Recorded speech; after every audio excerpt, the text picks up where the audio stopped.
kí a bára wa fi ọ̀rọ̀ ká fi jomi torí ọ̀rọ̀ lórí ọ̀rọ̀ ìjọba Lande.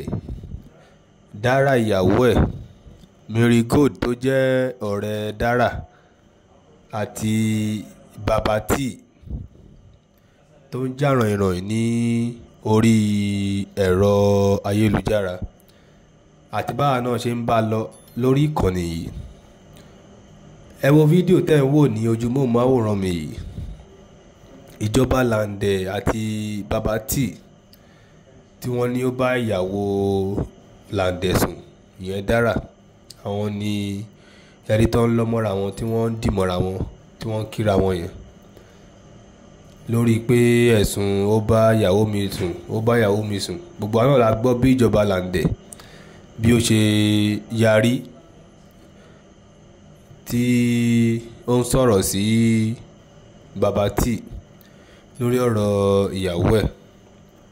Nísìnyí mo wá ní àwọn ìbéèrè méjì kan tí mo fẹ́ béèrè lọ́wọ́ ẹ̀yin olólùfẹ́ wa.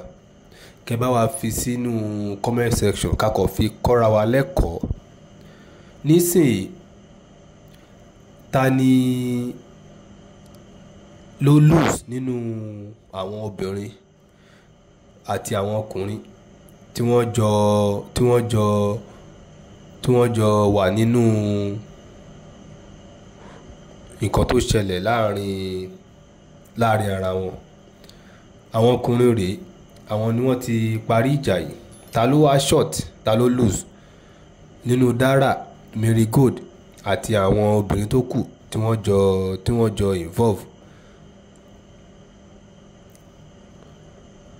Nísìnyí ilé àwọn Dara àti kìíní sìn apá àtọ̀dọ̀ wọn sìn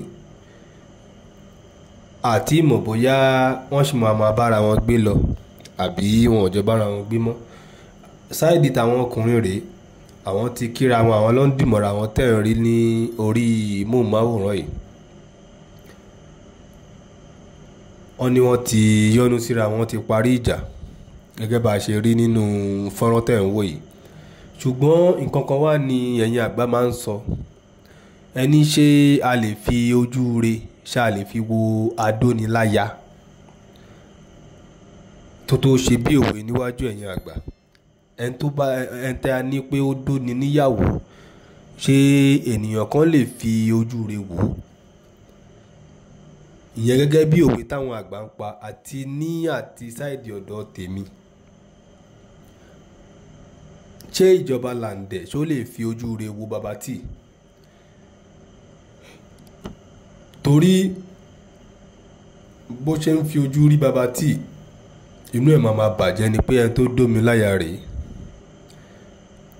Gẹ́gẹ́ bá tún ṣe gbọ́ lẹ́nu ẹ̀ tẹ́lẹ̀ wípé gbogbo ẹ̀rí bí ó ṣe ń báyàwó òun sùn ó ti wà lọ́wọ́ òun láti bí oṣù 4-5 sẹ́yìn. So that means pé ó ti ń fojú burúkú wo Baba T láti bí oṣù 4-5 sẹ́yìn, láti ìgbà tí àṣírí ti tú sí ìjọba Lande lọ́wọ́. Ìyẹn láti sáìdì ọ̀dọ̀ tèmi, gbogbo opinion àti expression tiyín, èròǹgbà tiyín, ẹ bá wa kọ sínú comment section. Ṣé Lande lè fi ojú re wo Baba T mọ́?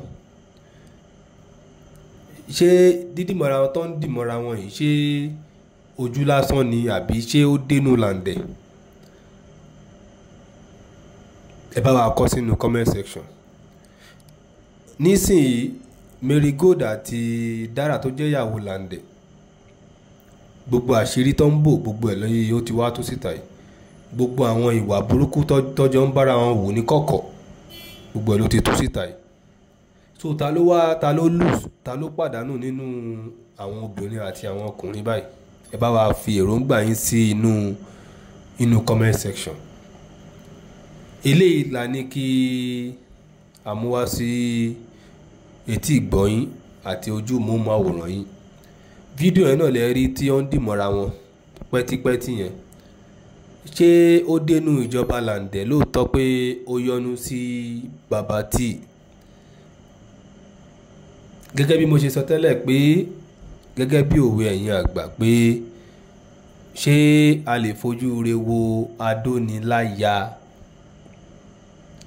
Ìta ní ká tó mú wá fún yín ká tó jọ fi ṣe ọ̀rọ̀ jomi torí ọ̀rọ̀ láàrin ara wa nìyẹn.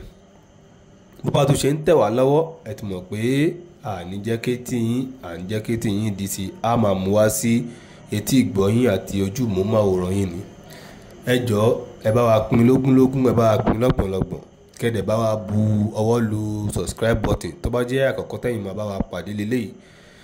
Ẹ bá wa pín tó a lè kan àwọn tí kò tí kàn lára, àwọn náà wọ́n á lè jàǹfààní ẹ̀. A tún lọ à ń bọ̀, ó dàbọ̀.